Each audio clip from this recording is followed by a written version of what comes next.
What's up, y'all? It's Mike in the building. Today, coming back to you with another financial organization video. It's a little different than the other one. I just think categorizing it that way is helpful, especially with just the way that the channel layout will be. But so this is focusing on financial goals, also just goals in general. I think goal setting is really important. There's a big difference between setting goals, in your head. And writing them out. It's a huge difference. I mean, for one, you could just forget. The other thing is when it's just sitting there in front of you and you could see it almost every day. It's just a friendly reminder to actually try and achieve it. November 19th, 2020 was the first time I actually wrote my general and financial goals out for myself. My love for spreadsheets has really helped me with doing that, because for a long time now I have a lot to maintain, but for a long time I was just looking for any excuse to make a new spreadsheet. I don't know why like I'm obsessed with spreadsheets, but that's neither here nor there. I'm going to include this in the description below, if anyone's interested in just using it's a really basic format, but if it's one less thing you have to do that's standing in your way of making a goal list of your own, then if I can help out in that way, that's great. So what I've got here is the title, 2021 General Financial Goals. So this is what I set last November. I think I keep creeping backward as I'm looking and making goals, but I think that's why it's bleeding into kind of what the next thing is, where I set quarterly goals like a week ago. When I was kind of reviewing these, every once in a while I'll go in and look at this, and now that I have it on a spreadsheet, it'll be easier to revisit. So let me jump in here. So left side is kind of where I was when I set the goal, and then right side is where I am now. So my first goal was to have a gift fund set up for birthdays and Christmas, because whenever Christmas rolls around, it just messes up my finances, and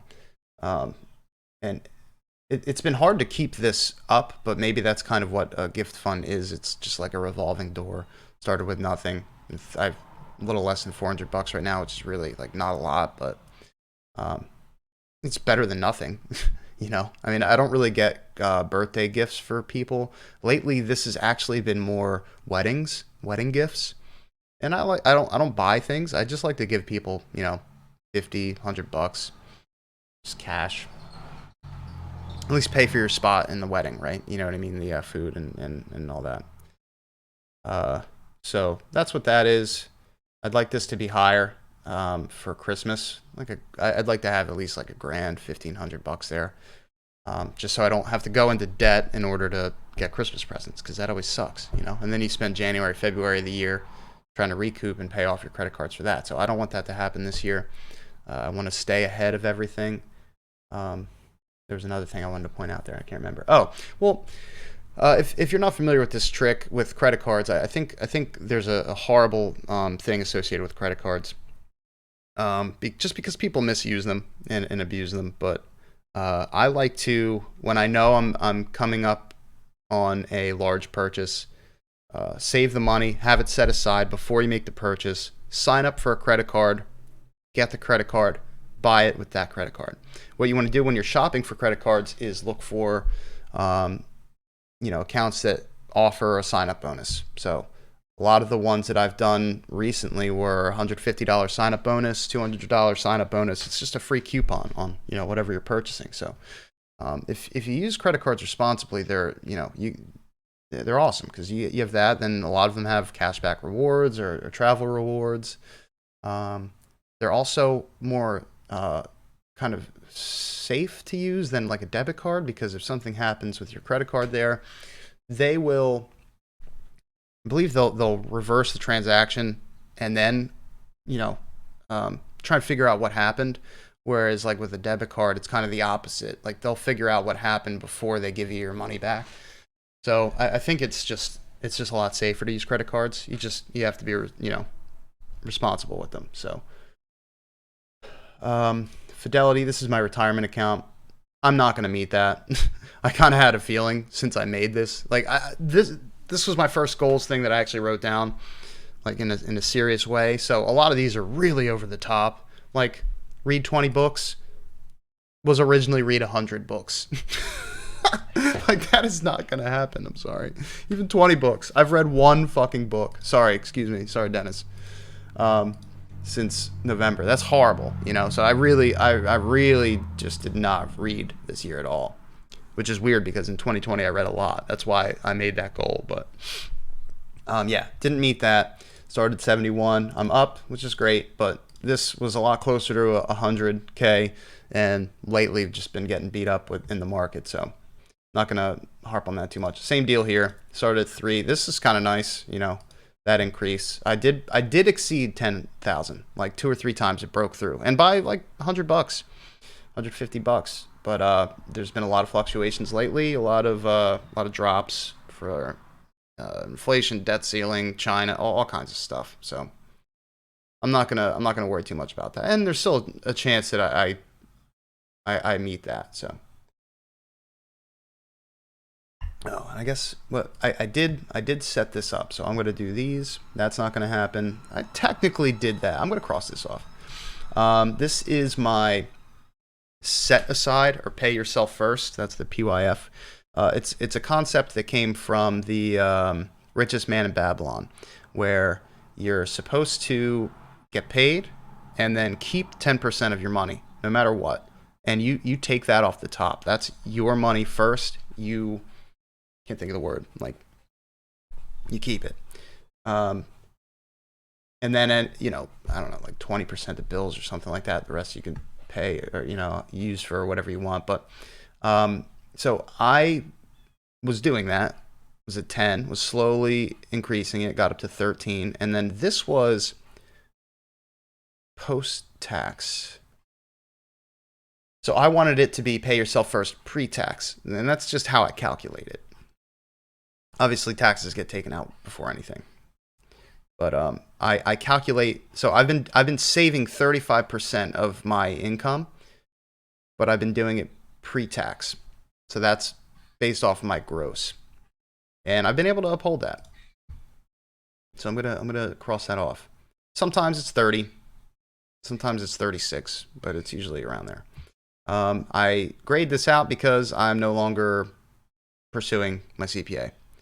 I needed 124. I did 4. It's really not great.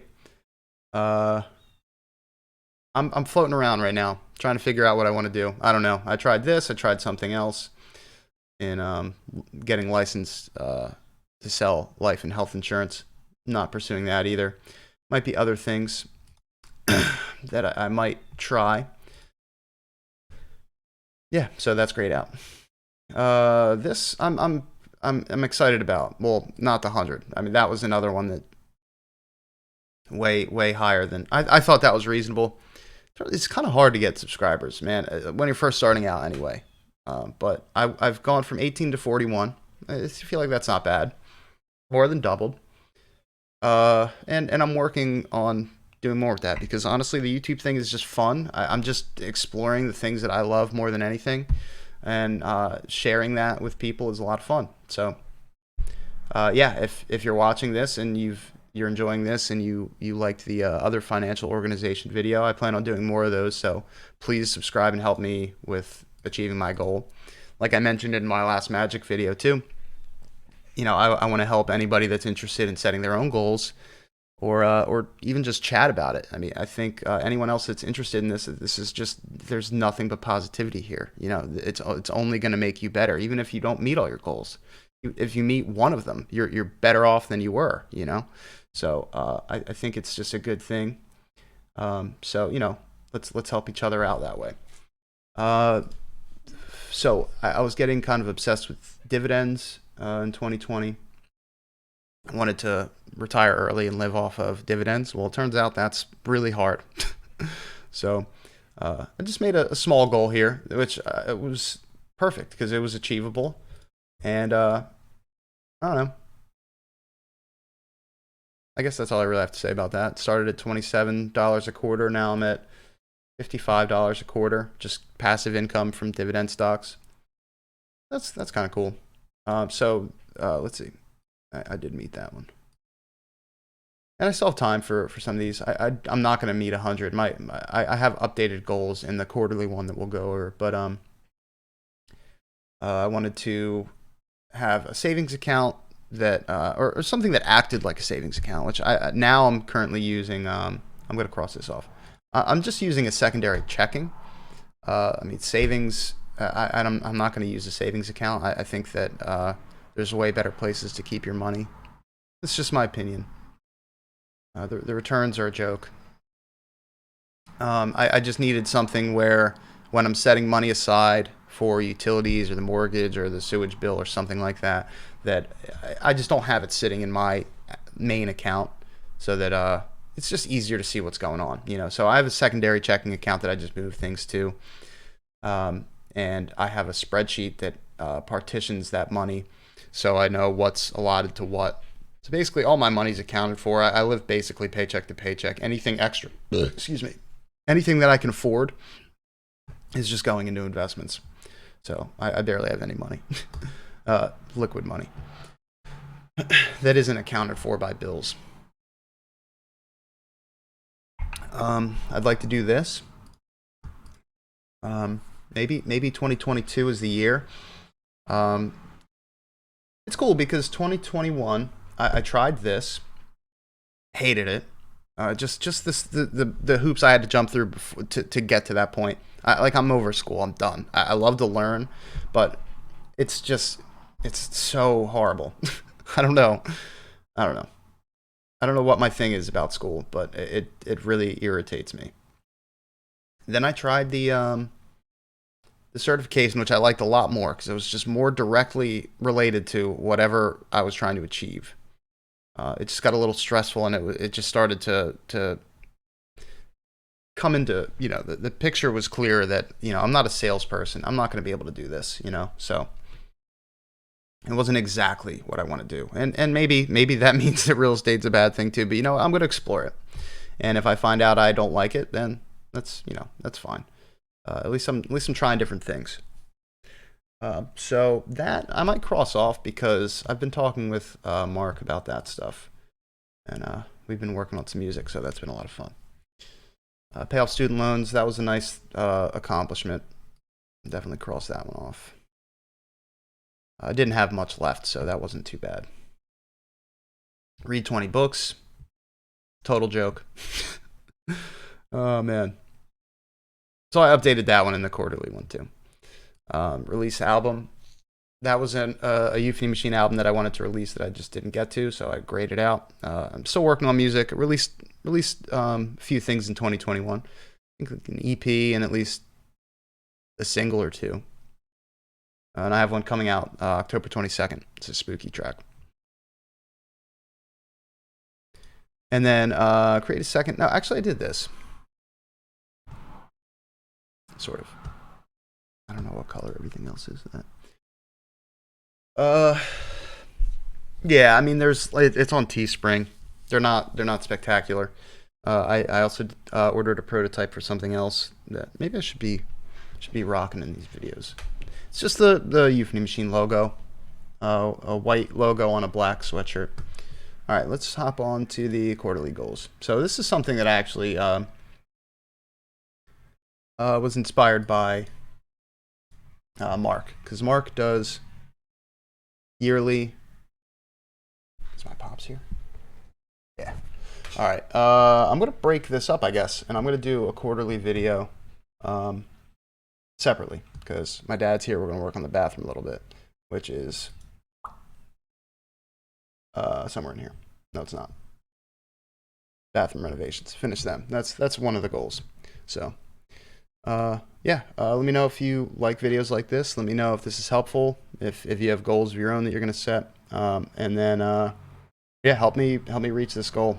I'm going to just try and do 50 by the end of the year, so I need 9 more. But yeah, I'll see you guys.